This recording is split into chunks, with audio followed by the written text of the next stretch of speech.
Na vida, nos deparamos com a necessidade de mudanças, algumas avassaladoras e outras mais tranquilas. O que sei é que aqueles que se encontraram com Jesus foram tocados. Uns tiveram suas vidas transformadas, outros optaram seguir seu próprio caminho. Mas a verdade é que ninguém deixou um encontro com Jesus sem ser tocado por suas atitudes, palavras ou por um olhar de ternura. Temos a oportunidade de ter nossas vidas transformadas por Jesus. Encontros que transformam vidas. A série de outubro da Igreja Presbiteriana Shalom. Creio que vocês tenham visto esta reportagem. Queria encontrar-se com o seu ídolo, teve a oportunidade, ouviu o seu ídolo falar, não entendeu nada, porque não entendia inglês. Agora o que me chamou a atenção é que durante a reportagem, não foi mostrado aí, mas aparece ela cantando todas as músicas do John Bon Jovi. E é interessante que ela cantava todas as músicas dele, em inglês, só que não entendia nada. Hoje eu quero conversar com vocês, quero falar com vocês sobre um encontro também muito importante, não com o ídolo, mas com o mestre. Está lá no Evangelho de João, no capítulo 3, no versículo 1 diz assim: havia entre os fariseus um homem chamado Nicodemos, um dos principais dos judeus. Nicodemos, ele era um fariseu. Qual era a função do fariseu? Os fariseus faziam parte da elite dos judeus. Eles estudavam constantemente. Eles eram mestres, doutores, professores. Naquela época não tinha universidade, então quem queria estudar precisava aproximar-se de um rabi, de um rabino, e estudar com ele, ir aprendendo. E os seus alunos eram também seus discípulos. E Nicodemos, então, era um desses homens, culto, preparado. Era o tipo da pessoa que, se alguém chegasse para você e falasse: explica esse texto daqui da Bíblia, eu não estou entendendo direito. Eu ia dizer para você o seguinte: procura Nicodemos, ele sabe tudo. Nicodemos sabe tudo de Bíblia. Pode procurar que ele sabe tudo de Bíblia. Então, este era o fariseu Nicodemos. Aí o versículo 2 diz assim: este de noite foi ter com Jesus e lhe disse: Rabi, sabemos que é mestre vindo da parte de Deus, porque ninguém pode fazer estes sinais que tu fazes se Deus não estiver com ele. Interessante que ele chama de Rabi e mestre, que é praticamente sinônimo. E aqui vem uma série de questionamentos. Por que ele foi procurar Jesus à noite? Há muitas conjecturações. Alguns dizem o seguinte, a maioria das escolas dizem que ele foi procurar Jesus à noite porque ele era um rabi, ele era uma autoridade. Não ficava bem se as pessoas o vissem procurando Jesus, conversando com Jesus, não ia ficar muito bem. Escuta, mas ele não é um professor? O que ele vai procurar aquele outro professor? Ele não é o mestre. Ainda mais que Jesus não era bem visto pelos fariseus, de uma maneira geral. Então não ia cair bem. O que iam dizer? Aqui, queridos, eu quero aproveitar já também para conversar, falar um pouco sobre isso. Quantas pessoas têm, assim, interesse por Jesus, gostaria de estar com Jesus, mas tem acanhamento, tem vergonha, tem constrangimento. O que vão dizer?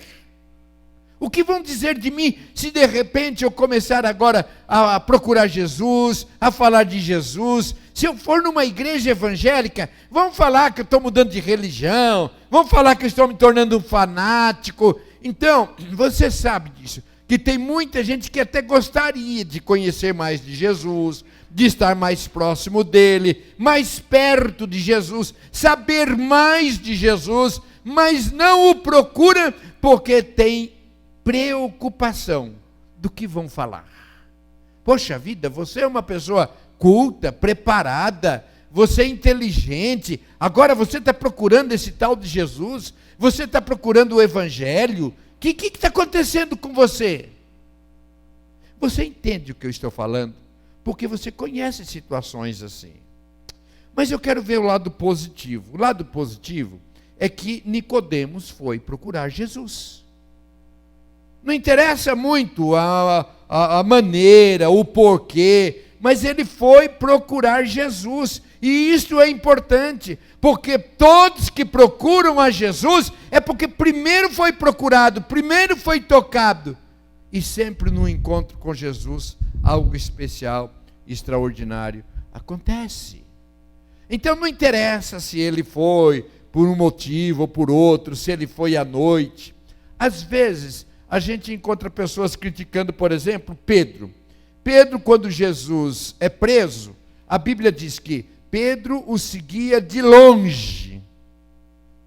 E eu fico olhando, ele seguia Jesus. Ele seguia Jesus. Ele não o abandonou, não foi para longe, ele seguia. Então, queridos, a verdade é o seguinte, tem algumas pessoas que de imediato têm uma experiência profunda com Jesus. Primeira vez que ouve, outros ficam assim mais distante, vão chegando pouco a pouco. O Senhor tem a maneira de trabalhar com cada um.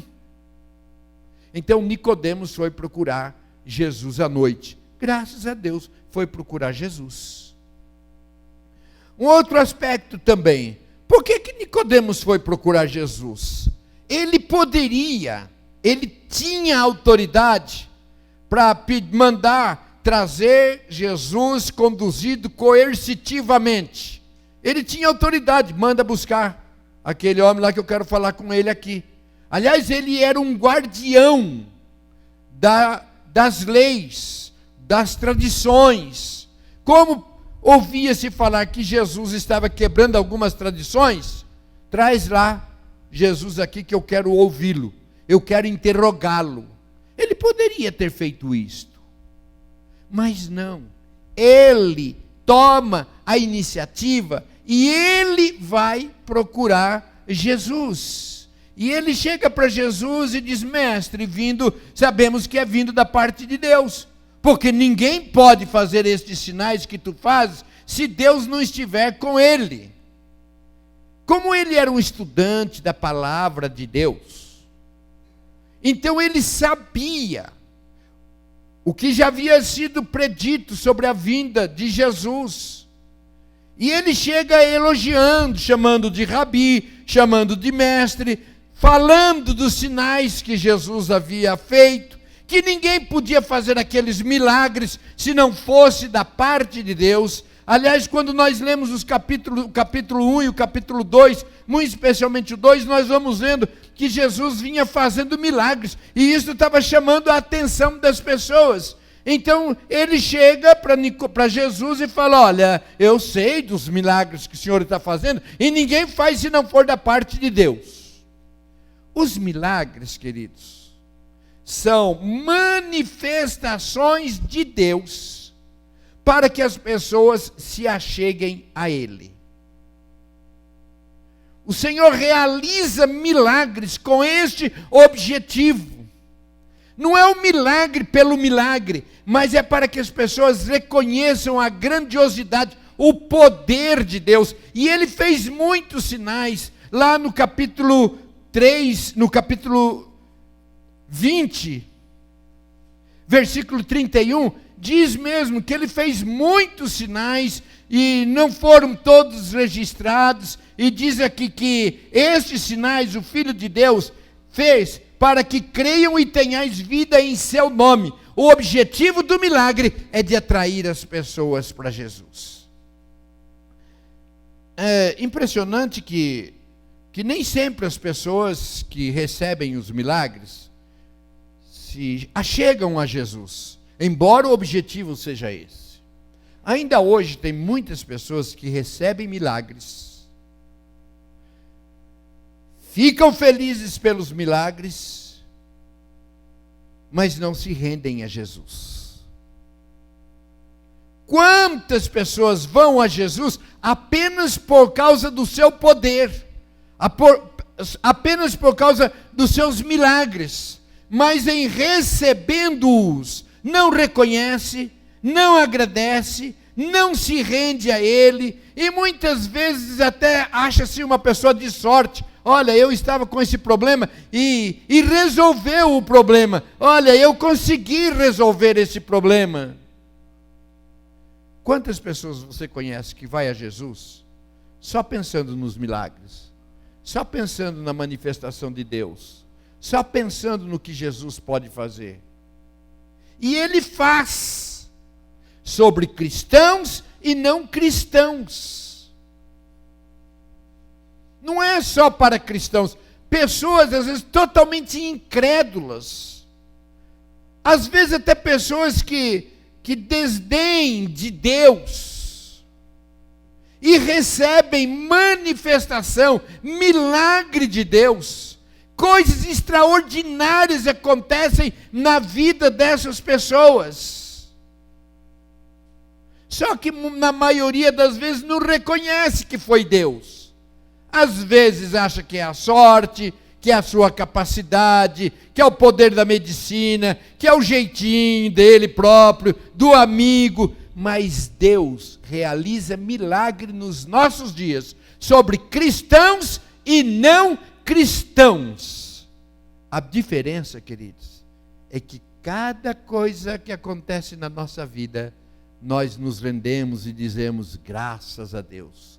Foi Jesus, foi Deus que abençoou, foi Deus que fez. Então Nicodemos procura o professor, o mestre, ele procura o mestre dos mestres, chega elogiando, e no versículo 3, dá a impressão assim que Jesus não deu a mínima para que Nicodemos estava falando, porque ele joga para longe e ele diz assim: em verdade te digo que se alguém não nascer de novo, não pode ver o reino de Deus.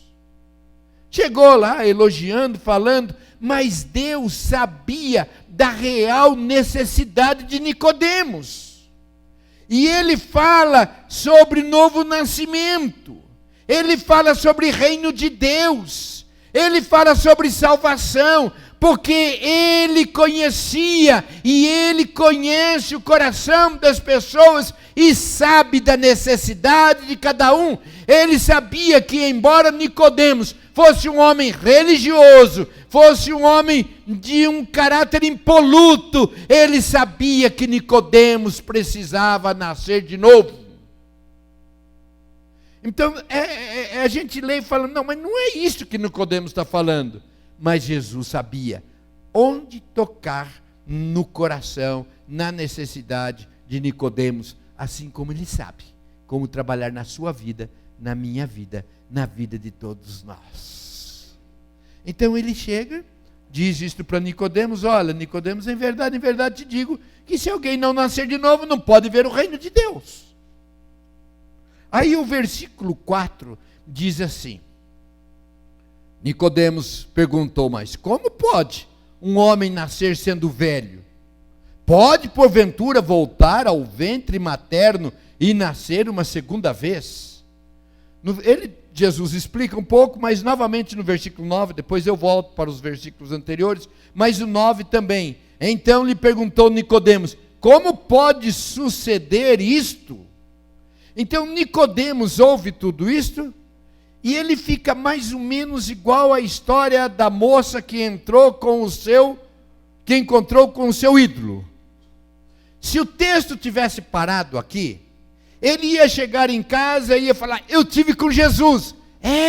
E como que foi o encontro? Foi maravilhoso. O que ele falou? Falou um monte de coisa, tá? Mas o que ele falou? Não entendi nada do que ele falou. Falou um monte de coisa, mas eu não entendi nada.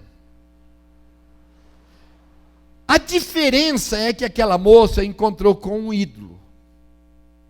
E um ídolo, ele leva as pessoas a êxtase, a euforia, e chora, e aquele negócio todo. Só que Jesus não é um ídolo. Jesus é o mestre. E o mestre explica, o mestre ensina, o mestre não desiste.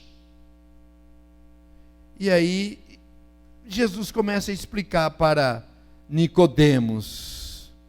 Olha, Nicodemos, versículo 5. Em verdade, eu te digo que quem não nascer da água e do Espírito, não pode entrar no reino de Deus. O que é nascido da carne é carne, e o que é nascido do Espírito é Espírito. Não te admires eu te dizer, importa-vos nascer de novo. Nicodemos, você precisa entender o seguinte, Nicodemos, o que eu estou querendo explicar para você é sobre o novo nascimento. E o nascimento é preciso que nós entendamos assim. Nós podemos nascer 2 vezes. E devemos nascer 2 vezes. Nascer da mamãe e nascer em Cristo, através do Espírito Santo. Por que nascer do Espírito? Porque ninguém chega a Jesus se o Espírito Santo de Deus não tocar no coração. Você pode saber toda a história, você pode conhecer tudo, mas é obra do Espírito Santo que toca, que ensina, que quebranta, que abre o nosso coração. Então ele está dizendo: olha, Nicodemos, tudo bem, você já nasceu da sua mãe, agora é preciso que você nasça do Espírito. Agora, é interessante a gente entender o seguinte: quem nasce só da mamãe, morre 2 vezes. Morre fisicamente e morre espiritualmente. Quem nasce 2 vezes, nasce da mamãe e nasce do Espírito Santo, nasce de Jesus, morre uma só vez, só morre fisicamente, mas espiritualmente viverá eternamente com Jesus. Queridos, isso não é tão simples. É tão simples da gente entender. Mas Nicodemos não entendeu. Sabe por quê? Porque embora seja muito simples de entender, só se entende quando o Espírito Santo de Deus nos ilumina. É por isso que tem muitas pessoas cultas, sábias, inteligentes, e não entende essa verdade, porque só se entende como obra do Espírito Santo de Deus.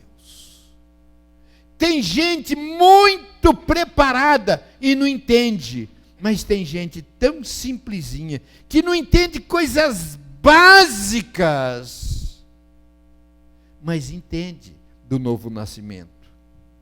Hoje pela manhã eu citei um exemplo que é tão simplório, mas eu vou citar. É tão simples. E eu estava me lembrando da minha avó, Zumira. Ela era analfabeta, ela não sabia ler, escrever. Mulher muito simples. Tão simples que quando chegou a primeira televisão na minha casa, que eu já estava no seminário, fui eu que comprei, levei, dei de presente para o papai e para a mamãe. Não tinha, assim, eles não tinham condições. E aí um dia a vovó estava assistindo a televisão e ela chamou: filho, explica para mim, filho. Como, naquela época que se passava muito, eram filmes de faroeste. Ela falou: filho, como que cabe tanto cavalo e tanto índio dentro dessa caixinha? Olha a simploriedade, a simplicidade.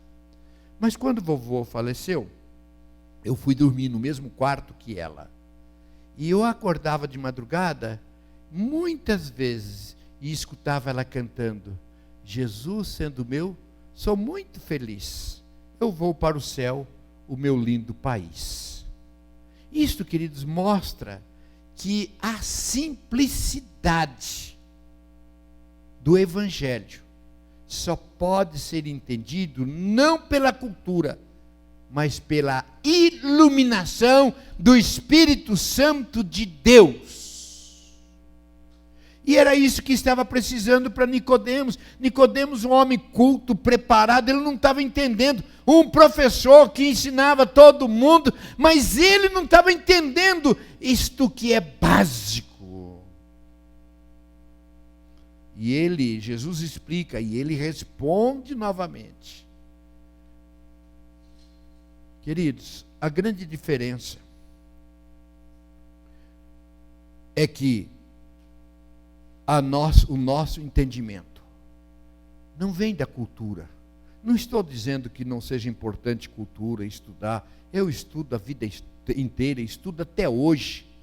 No começo do ano eu fiz questão de receber o meu título de pós-graduação aqui na Shalom, como um estímulo para que todos continuem estudando.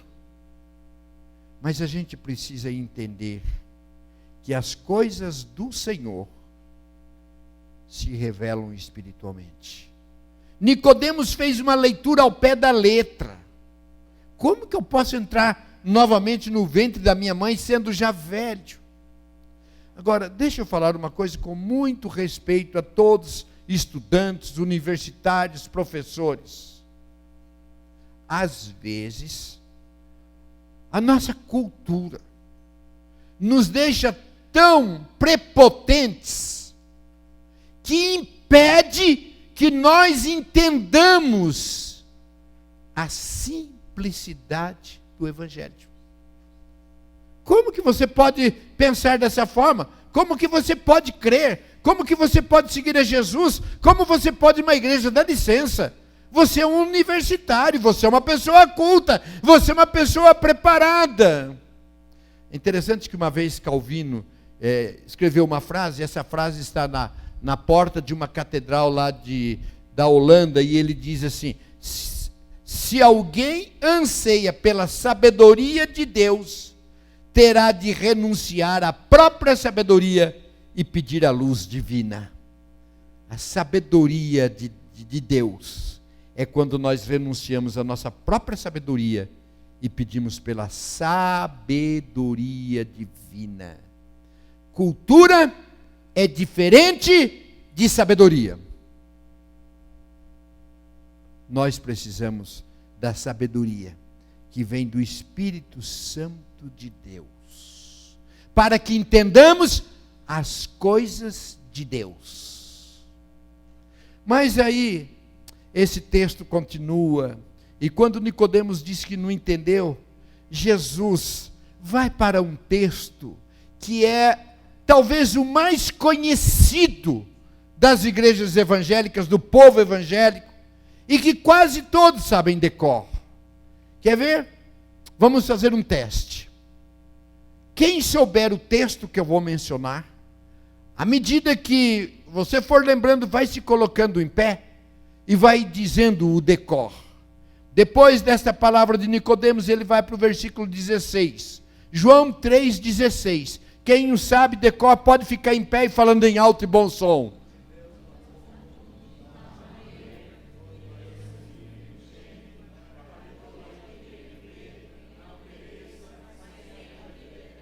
Vamos juntos? Porque Deus amou o mundo de tal maneira que deu o seu Filho unigênito, para que todo aquele que nele crê não pereça, mas tenha a vida eterna. Pode se assentar. Então, João arremata dizendo o seguinte, Nicodemos: no novo nascimento tem também algo extraordinário, que é o amor de Deus. O amor de Deus provado.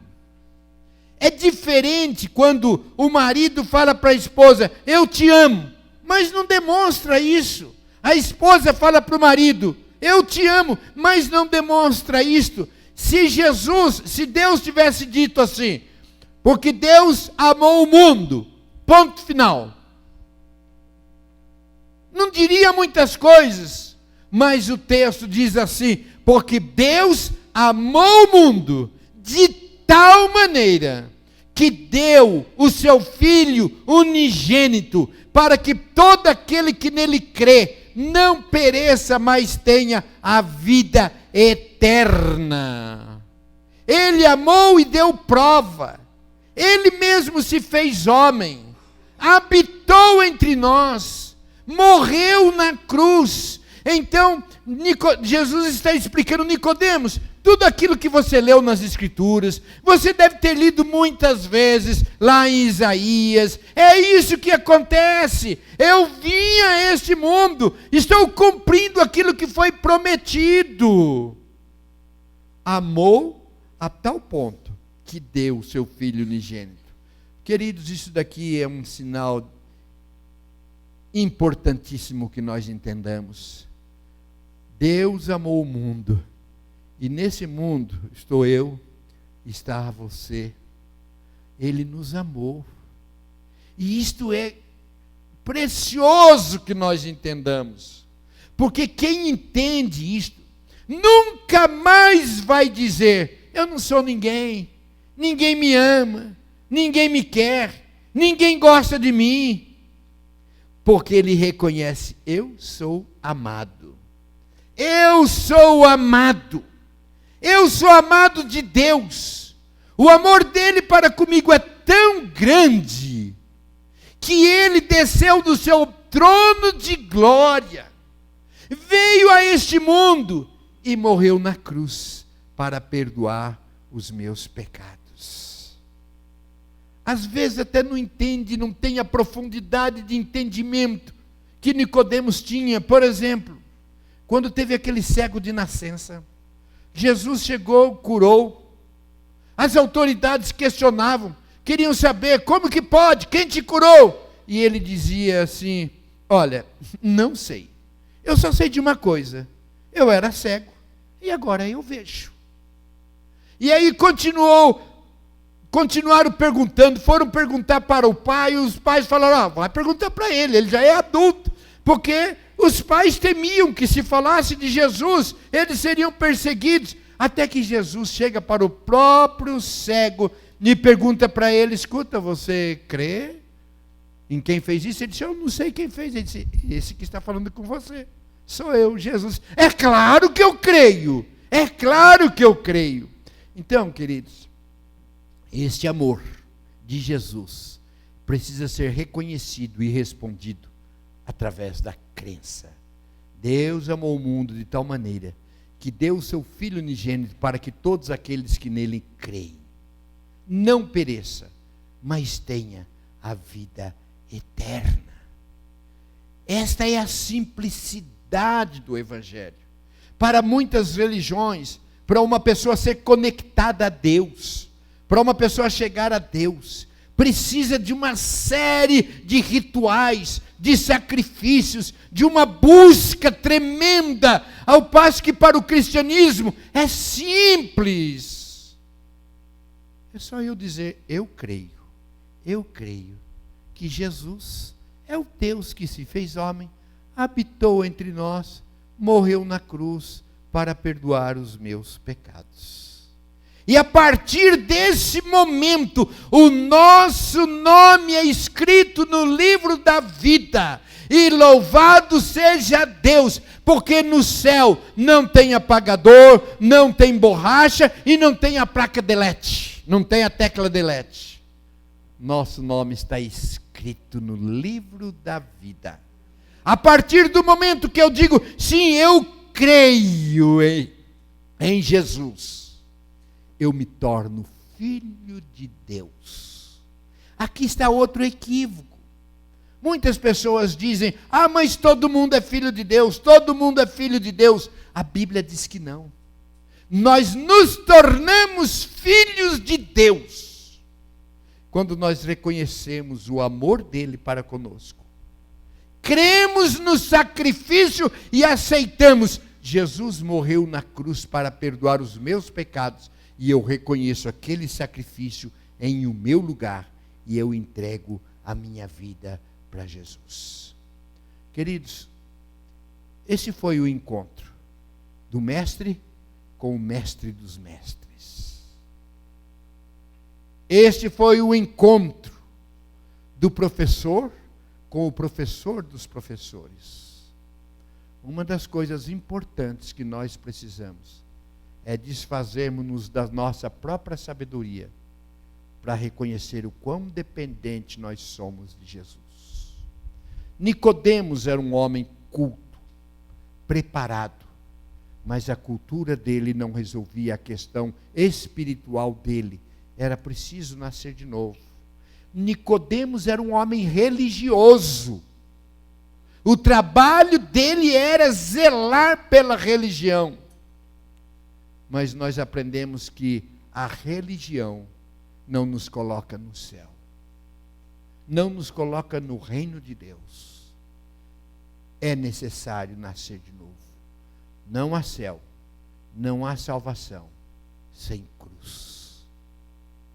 Se não passarmos pela cruz de Cristo, todo o empenho, toda a sabedoria, toda a religiosidade não nos levará para o céu. Eu creio que esse encontro foi extraordinário, não somente para Nicodemos. Nicodemos foi salvo? Não sabemos. Na realidade, a Bíblia fala apenas 3 vezes de Nicodemos. Fala nesse texto, fala quando as autoridades estavam por condenar Jesus, e ele levanta e ele fala: escuta, não pode condenar ninguém sem que antes ouça quem está sendo julgado. E as autoridades falaram: mas por que você está defendendo? Você também é um deles? E o terceiro momento é quando Jesus está morto, e então ele vem com todas as especiarias, com todo o material, e traz para que junto com José de Arimateia, eles possam preparar o corpo de Jesus para ser sepultado. Ele se converteu? Ele entregou a vida para Jesus? Eu quero crer que sim. Graças a Deus que eu não sou Deus e não compete a mim julgar. Se ele foi, glória a Deus. Se ele não foi, glória a Deus por esse encontro. Porque nós aprendemos o seguinte, queridos: nós precisamos responder a tão grande amor. Deus amou o mundo. Deus amou você de tal maneira que deu seu Filho unigênito para que todo aquele que nele crê não pereça, mas tenha vida eterna. Eu creio. Eu creio. Eu creio. Eu creio que Jesus morreu na cruz. Eu creio que Jesus. A isto, queridos, é preciso que a gente declare. É preciso. Nicodemos já tinha lido, mas agora ele precisava responder a isto. A Bíblia diz que com o coração se crê e com a boca confessa. Eu creio. Eu creio. Você crê que Jesus morreu na cruz pelos seus pecados? Crê que Jesus morreu na cruz e que sem essa cruz você está perdido? Se você tem esta fé, se você crê, glória a Deus. Se você ainda crê, mas não declarou, não disse, não protele essa decisão. É importante que nós o façamos, porque só a partir dessa declaração é que o nosso nome é colocado no livro da vida. Curva a sua cabeça.